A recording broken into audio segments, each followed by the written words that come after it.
ठीक है जी। बच्चे सॉफ्टवेयर में डिज़ाइन करते हैं, उनकी डिज़ाइनिंग करते हैं और इस तरह के डिज़ाइंस को यहाँ पे लेज़र कटिंग मशीन के थ्रू कट और इनग्रेव करते हैं। ये एक डेमो मटेरियल है sir. MDF sheets, glass, leather, would और इवन फैब्रिक्स तक में हम बच्चों ने बनाया है। बहुत अच्छा।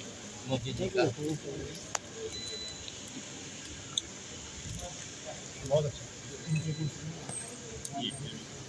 ये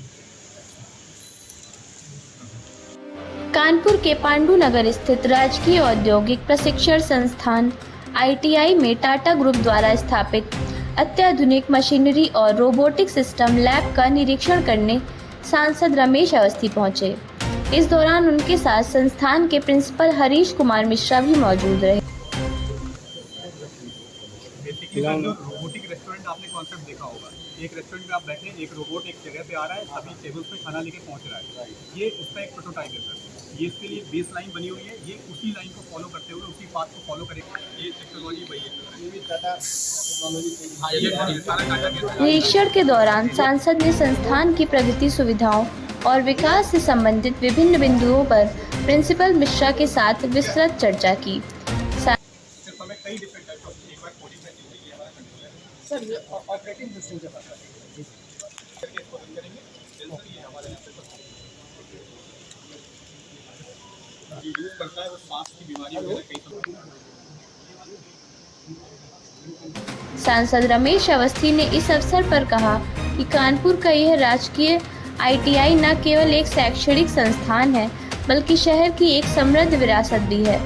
उन्होंने आश्वासन दिया कि इस संस्थान को राष्ट्रीय स्तर पर उच्च स्तरीय दर्जा दिलाने के लिए केंद्र और राज्य सरकार के साथ मिलकर हर संभव प्रयास किया जाएगा। उन्होंने जोर देकर कहा कि संस्थान के हितों और इसे देश के अग्रणी शिक्षण संस्थानों में शामिल करने के लिए ठोस कदम उठाए जाएंगे।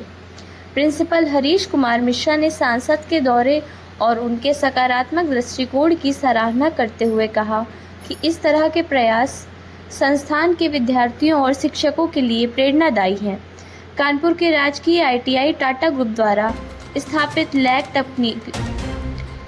लैब तकनीकी प्रशिक्षण के क्षेत्र में एक महत्वपूर्ण कदम बताते हुए सांसद रमेश अवस्थी ने इसे विद्यार्थियों के लिए नवाचार और कौशल विकास का केंद्र करार दिया। तकनीकी शिक्षा के क्षेत्र में इसे एक नया मुकाम दिलाने की दिशा में महत्वपूर्ण कदम माना जा रहा है। मैं हरीश कुमार मिश्रा, प्रिंसिपल राजकीय ITI पांडु नगर। आज हम लोगों के जनप्रिय लोकप्रिय सांसद माननीय श्री रमेश अवस्थी जी द्वारा संस्थान का भ्रमण किया गया। सर द्वारा संस्थान में टाटा टेक्नोलॉजीज लिमिटेड के सहयोग से स्थापित लैब का भी बारीकी से निरीक्षण किया गया। सर द्वारा संस्थान के विकास के लिए प्रोत्साहित किया गया और संस्थान के विकास के लिए जिन भी बिंदुओं पर संस्थान को आवश्यकता है उसके लिए प्रस्ताव बनाकर प्रस्तुत करने के लिए निर्देशित किया गया है। हम लोग पूरी तन्मयता के साथ, पूरे मनोयोग के साथ भविष्य में भी संस्थान को आधुनिक तकनीकों के साथ प्रशिक्षार्थियों को प्रशिक्षण कराए जाने का प्रयास करते रहेंगे। नई नई टेक्नोलॉजीज़ के आने से बच्चे रोजगार परक शिक्षा पाते हैं। अब वो खुद भी रोजगार पाने के योग्य होते हैं और आगे भविष्य में औरों को भी रोजगार देने के योग्य बने।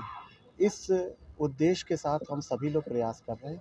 आज माननीय सांसद जी द्वारा भी हम लोगों को उत्साहवर्धन किया गया और भविष्य में होने वाली योजनाओं में भारत सरकार का और प्रदेश सरकार का अधिक से अधिक सहयोग संस्थान को मिले, इसके लिए आश्वस्त किया गया है। हम लोग शीघ्र ही आदरणीय सांसद महोदय को संस्थान की भविष्य की योजनाओं के संबंध में, आवश्यकताओं के संबंध में एक विस्तृत प्रस्ताव प्रस्तुत करेंगे। तो कौन कौन से ट्रेड हैं यहाँ पे, कितने ट्रेड में पढ़ाई होती है? राजकीय ITI पांडु नगर में वर्तमान में 40 विभिन्न व्यवसायों में प्रशिक्षण का प्रदान किया जा रहा है। ये क्या निरीक्षण किया था? देखिए, कानपुर ITI का बड़ी गौरवशाली इतिहास है। ये 1960 में स्थापित हुई थी और पूरे एशिया की सबसे बड़ी ITI है। प्रदेश सरकार ने टाटा टेक्नोलॉजी से एक MOU किया है जिसमें हर ज़िले से उन्होंने 2 ITI ली है, जिसमें इसको भी लिया गया है। तो आज हम लोगों ने जो टाटा ने यहाँ पे अपना ये सेंटर स्थापित किया है टेक्नोलॉजी का, जिसमें हम रोबोट के द्वारा बिल्डिंग की चाहे बात हो, चाहे अन्य मशीनरी की बात हो, नई अत्याधुनिक टेक्नोलॉजी जिससे हम चाइना को भी टक्कर देते हैं, ऐसे यहाँ पर प्रयोग किया जा रहा है। उसका हम लोगों ने निरीक्षण किया। हमारे साथ हमारे सूरज गुप्ता जी हैं, जिनको हम लोगों ने ये जिम्मेदारी दी है कि यहाँ पर ITI को और क्या मूलभूत आवश्यकताएं हैं, इनकी समस्याएं क्या है, उनको भी हम लोग इनसे जान करके प्रदेश सरकार के पास, केंद्र सरकार के पास रखेंगे ताकि इसका विकास और हो सके।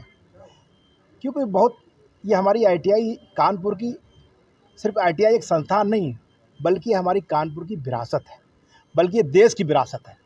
जब एशिया में कोई ITI का केंद्र प्रथम स्थान पे है और 1960 से है, तो आप वो देश की विरासत ही माना जाएगा। तो ये देश की विरासत है, इसको और कैसे हम लोग अच्छा कर सकते हैं, इसके लिए रेनोवेशन के लिए प्रदेश सरकार ने लगभग 5 करोड़ रुपए की अभी स्वीकृत की है, जिससे ITI में जो और चीज़ें हैं उनको और कैसे सुंदर बना सके, जहाँ टूट फूट है उसको हम लोग रेनोवेशन कराएंगे। साथ में और क्या टेक्नोलॉजी नई आ सकती है उसको भी किया जाएगा। इस हमने सेंटर में देखा है कि जो AI का अगर स्टार्टिंग वर्जन किया जाए, उसका भी यहाँ लोग प्रयोग कर रहे हैं, और भविष्य में AI का भी एक बड़ा सेंटर बनने जा रहा है, जो केंद्र सरकार द्वारा और ITI चिन्हित की जा रही है, उसमें इसका नाम है। तो भविष्य में AI का भी एक बड़ा एक केंद्र बनेगा, ताकि कानपुर के बच्चों को और रोज़गार मिले और वो टेक्नोलॉजी सीखें, ताकि भविष्य में जहाँ जाएँ उनको जल्दी रोज़गार प्राप्त हो। इसलिए हम लोगों ने निरीक्षण किया और इसको बहुत अच्छा बनाने के लिए हम लोग निरंतर प्रयास